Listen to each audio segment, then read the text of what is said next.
구치소 검증에서 확인한 세부 사항을 말씀드리겠습니다. 첫째, 2018년 2월 11일 장시호 아들의 생일날 장시호가 특검 1112호에 출정한 기록을 확인했습니다. 이는 정다은 증인이 생일 파티 사진을 보았다라는 증언의 신빙성을 더하는 기록입니다.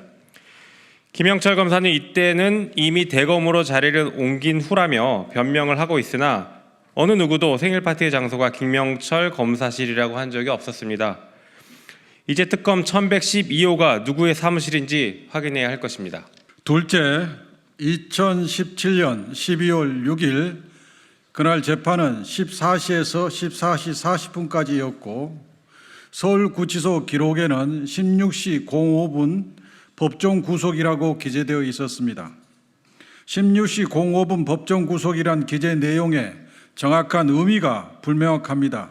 이 시간이 수감 시간을 말한다 하더라도 법정 구속과 수감 시간 사이에 약 1시간 간격이 있습니다. 이 시간 동안 김영철 검사가 장시호를 중앙지방검찰청에 불러서 위로하고 위증을 교사했을 개연성은 매우 높다고 생각합니다. 셋째, 어처구니없는 구치소의 기록 관리입니다. 출정 기록이라며 보여준 자료에는 검사 또는 법원에서 출정을 요청한 시간만 나와 있을 뿐 실제로 언제 출정을 나가고 언제 돌아왔는지는 전혀 확인할 수 없었습니다.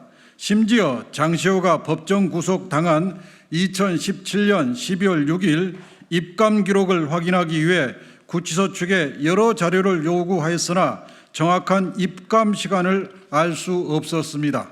넷째, 장시호의 1심이 끝나고 항소심 진행 중에도 특검과 서울중앙지검에 하루가 멀다 하고 출정을 시켰습니다. 특검에 13회, 중앙지검에 3회 출정을 나갔습니다. 이미 기소한 순간 수사가 끝났음에도 피고인을 불러 수사한다는 것은 있을 수 없는 일이며 있어서도 안 되는 일일 것입니다. 쓸데없이 이미 1심 선고가 난 장시호를 수차례 특검과 중앙지검에 부른 이유를 검찰이 밝혀야 할 것입니다. 이를 밝히지 못하는 것은 장시호에게 황제 수감 특혜를 준 것으로밖에 볼 수 없고 이는 명백하게 직권을 남용한 것으로 탄핵 사유에 해당한다고 보여집니다. 손바닥으로 하늘을 가린다고 하늘이 가려 사라지지 않습니다. 마찬가지로 진실은 윤석열 정권이 감춘다고 감출 수는 없습니다. 오히려 드러나는 진실과 민심의 파도를 윤석열 검찰 정권만 모르고 있을 뿐입니다. 민주당과 조국 혁신당은 진실을 찾는 과정이 아무리 험난하다 하더라도 국민만 믿고 나가겠습니다. 저희가 끝내는 서울구치소까지 다녀오는 일이 벌어졌습니다. 서울구치소 갔다 왔더니 정확한 것은 특검에 장시호가 조사를 받으러 간 게 약 68회 정도 된다는 겁니다. 국민 여러분 이해가 가십니까? 아무리 그래도 이해가 가십니까? 장시호가 68회, 50일에 그리고 17번 해서 68회 정도 출정을 했습니다. 이것은 뒷거래가 있지 않고는 있기 어려운 내용이다라고 하는 것이 많은 사람들의 의견입니다. 너무나 많은 출정이 의혹을 사고 있습니다. 그리고 오늘 받았던 자료에 의하면 2월 11일 장시호 아들 생일입니까? 그날 그 장시호가 출정했다라고 하는 기록이 나와 있습니다. 그리고 김영철은 2월 5일 날 자기는 다른 곳으로 갔습니다라고 얘기하는데요.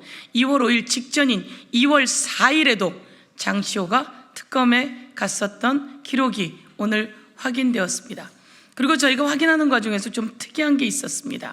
김영철이 장시호를 부른 2017년 2월 10일입니다. 2월 10일 날 수사 기록에는 밤 9시 10분에 검찰의 특검에 도착했다고 되어 있음에도 불구하고 오늘 기록에는 2월 10일 7시 45분에 특검으로 데려다 달라라고 했다고 기록이 나와 있습니다. 이것은 앞뒤가 맞지 않습니다. 특검에서 요구하기를 19시 45분에 불러달라 라고 이야기를 했으면 보통 그 전에 가는 게 맞음에도 불구하고 검찰 수사 기록에는 밤 9시 10분에 도착했다 이렇게 나와 있습니다. 무엇인가 맞지 않습니다. 그리고 오늘 정다은이라고 하는 증인이 장시호와 함께 서울구치소에 있었다는 것이 확인되었습니다. 그 과정에서 검사는 피의자와 사적인 관계를 맺으면 안 됩니다. 그런데 사적인 관계의 내용이 청문회 과정에서 모두 드러났습니다. 이에 대해서 아무도 반박하지 못하고 있습니다. 오빠라고 부르면서 오케이라고 답했던 그 문자, 그리고 공유 숙박시설에 같이 있었다고 했던 그 내용, 이것에 대해서 반박하지 못하고 있습니다. 정다은 증인은 그날 숙박시설을 예약한 예약 기록과 그리고 장시호로부터 돈을 주고받은 거래 내역까지 있다고 했습니다. 그럼에도 불구하고 국민의힘이 김영철을 두둔하고 있는 것은 아닌지 참으로 안타까운 일입니다.